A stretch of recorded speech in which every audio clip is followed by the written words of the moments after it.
All right guys, quick review on how you attach your Wedi boards. If you're trying to attach the boards, they require a screw and this special little washer cap that has teeth on it. You're going to buy these in boxes that come with 100 count, meaning 100 of each of these two items.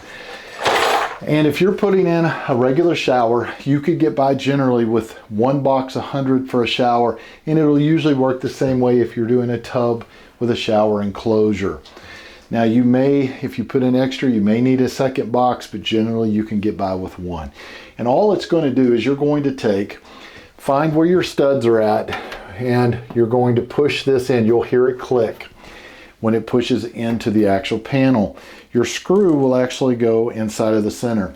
So you can either pre-push it in, or you can take your screw gun and start the screw and it'll push it in. So it's supposed to be indented, like this one, this one, this one. They're all going to have that slight indent. You're going to go back afterwards and you're going to take the special Wedi sealant, like right here, and you're going to cover them all.